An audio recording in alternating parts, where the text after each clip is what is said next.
Chers internautes, de partout à travers la RDC, mais également à travers le monde, merci de votre fidélité à cette chaîne de télévision. Chers téléspectateurs, paix à vendre, ce qui cache les accords entre la République démocratique du Congo et le Rwanda. Il faut savoir que les accords signés en République démocratique du Congo visent souvent à promouvoir la paix et la stabilité, mais également résoudre les conflits armés, favoriser la réconciliation nationale, améliorer la gouvernance et la démocratie, mais également protéger les droits humains. Chers téléspectateurs, pour savoir plus, je vous propose de suivre cet extrait de l'émission que Odo Boulamba a présenté sur l'Africa sans masque, une chaîne de télévision qui parle de la situation africaine. Je vous propose de suivre Odo Boulamba qui décortique, qui parle de la situation des accords en République démocratique du Congo. Ce que vous allez entendre aujourd'hui n'est ni un résumé d'actualité, ni une simple opinion. C'est un décryptage, un choc. Le 27 juin prochain, à Washington, la République démocratique du Congo et le Rwanda signeront un accord de paix historique. Officiellement, ce sera la fin des tensions. Le M23 devrait déposer les armes. Le réfugié pourrait rentrer. La coopération serait relancée. Mais nous, ici, nous vous posons une autre question. Et si cette paix n'était pas un accord, mais une transaction, pourquoi maintenant? Pourquoi à Washington? Pourquoi sous le regard bienveillant des États-Unis? Et surtout, à quel prix? L'histoire du Congo est pleine de traités signés sur papier et de sang versé sur le terrain. Cette fois, on nous promet que ce sera différent. Mais entre les lignes, ce n'est pas un traité de paix qu'on nous lit. C'est un contrat commercial, une vente aux enchères diplomatiques, où le véritable objet en discussion n'est pas la paix, c'est le cobalt. Bienvenue dans ce nouvel épisode d'Afrique sans masque, où nous enlevons les gants et les illusions. Eh bien, voyons cette partie dans un contexte, les dessous de l'accord, comme on l'a dit. Le 27 juin 2025, Washington accueillera la signature d'un accord entre Félix Tshisekedi Tshilombo et Paul Kagame. Derrière cette photo officielle se cachent trois vérités que presque personne n'a dit. Première vérité, si vous me le permettez, c'est le président en exercice des États-Unis, Donald Trump, qui a orchestré ce mariage. Eh bien, réinvesti à la Maison-Blanche depuis janvier 2025, Trump veut faire de cet accord un symbole de son retour diplomatique en Afrique. Pour lui, la paix entre la RDC et le Rwanda n'est pas un objectif humanitaire, pas du tout. C'est une opportunité géopolitique et économique, un levier d'influence dans une région convoitée par la Chine et l'Europe.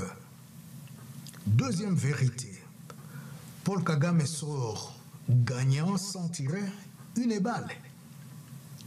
Le Rwanda conserve sa zone d'influence à l'Est bénéficie d'un pardon diplomatique sur les exactions du M23 et revient dans le jeu comme interlocuteur clé de Washington. Pendant ce temps, Kinshasa court après la stabilité, non pas pour le peuple, mais pour rassurer les multinationales et préparer la reprise de l'exploitation massive des ressources. Troisième vérité, les Congos ne signent pas pour la paix, ils signent pour les investisseurs. L'Est de la RDC est une zone instable. Tant que les balles sifflent à Goma, ou Bunagana, ou Bukavu, aucune multinationale américaine ou sud-coréenne ne viendra investir dans les cobalt ou les lithium. Ce que veut Washington, ce n'est pas seulement la paix, c'est un environnement d'affaires sécurisé. Retenez ceci. Quand un accord se signe à Washington, ce n'est pas pour enterrer la guerre, c'est pour ouvrir les marchés. Alors pourquoi maintenant? Depuis 20 ans, les accords de paix entre la République démocratique du Congo et ses voisins se succèdent. Pretoria, Nairobi, Luanda, Addis Ababa, tous ont été salués, puis oubliés. Alors, pourquoi celui-ci aurait-il de chances de réussir? Pourquoi maintenant? Pourquoi à Washington? Et pourquoi avec une telle urgence? Trois raisons politiques que personne n'avoue. Première raison, Tshisekedi a gagné. Il n'a plus besoin de l'Est pour faire campagne. Les élections sont passées. Le président congolais est réinstallé pour un second mandat. Il peut désormais prendre des décisions impopulaires sans risquer les urnes. 2. L'armée congolaise est fatiguée. Le Rwanda aussi.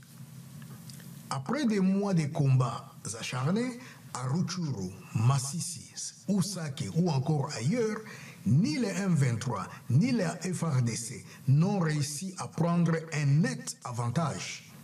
Les pertes humaines sont lourdes, l'opinion est taboue.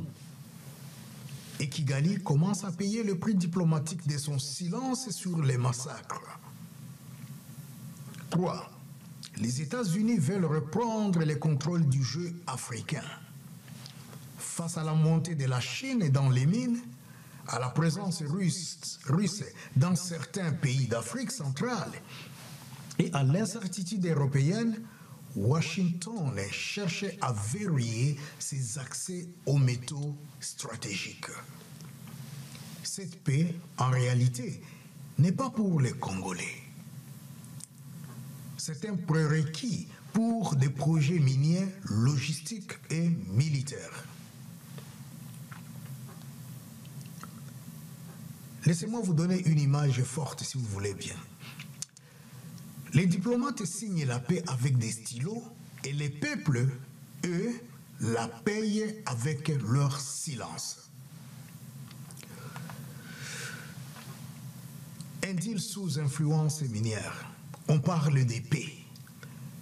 Mais ce que les caméras ne montrent pas, ce sont des coulisses. Et dans ces coulisses, ce ne sont pas des drapeaux qui flottent.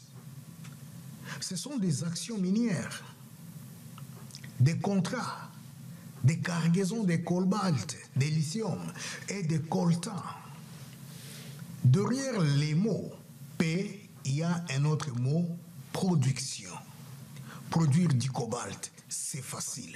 Extraire, c'est une affaire de machine. Mais l'exporter en zone de guerre, impossible. Et aujourd'hui, la RDC est assise sur la plus grande réserve mondiale de cobalt. Sans elle, pas de batteries Tesla, pas de voitures électriques, pas de transitions énergétiques mondiales. Et que fait Kinshasa? Elle gèle ses exportations. Elle réclame la transformation locale. Elle impose des quotas. Et surtout, elle attend.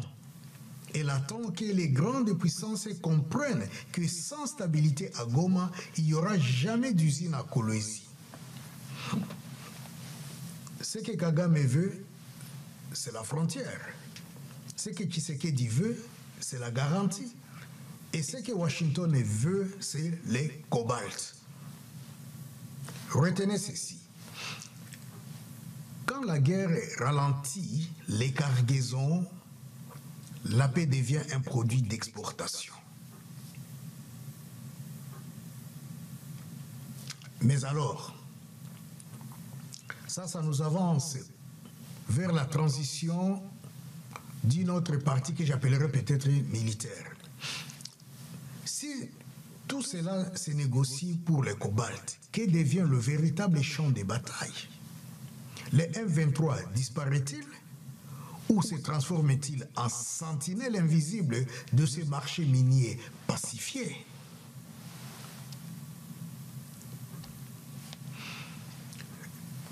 Décryptage militaire et le M23 dans tout ça. L'accord du 27 juin promet le désarmement du M23, le retour des réfugiés, le retrait progressif des troupes rwandaises. Sur le papier, c'est la paix, mais sur le terrain, la guerre n'a pas encore plié bagage. Le M23 n'est pas un simple groupe rebelle. C'est une armée hybride, bien équipée, bien structurée et appuyée selon les Nations Unies par le Rwanda. Depuis 2022, elle a conquis des territoires entiers, parfois sans rencontrer des résistances. Elle contrôle des axes routiers. Elle protège des zones minières. En clair, le M23 occupe militairement des points stratégiques du futur Congo économique. Un désarmement en apparence, une mutation en réalité. L'accord prévoit un retrait progressif sous supervision internationale. Mais en RDC, ce mot a un goût amer. Progressif égale jamais vérifiable. Désarmement égale sans sanction en cas de non-respect. Réintégration égale impunité camouflée. Et dans l'Est, personne ne croit à un retrait sans contrepartie. Le M23 pourrait simplement changer de costume, d'insurgé à garant sécuritaire d'une paix minée, des combattants à vigile des zones d'extraction.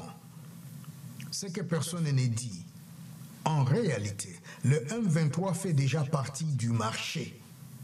Il sécurise des convois, il établit des taxes de passage, il garantit la tranquillité là où l'État est absent. Le désarmer, ça a remplacé sa fonction économique, c'est créer un vide que ni Kinshasa, ni les États-Unis, ni le Rwanda ne peuvent combler rapidement. Une autre phrase à retenir. On ne désarme pas un groupe armé qui gère l'ordre, sans d'abord désarmer l'anarchie de l'État.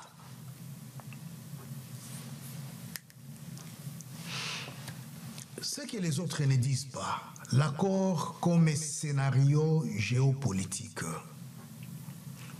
On vous dira que c'est un accord de paix.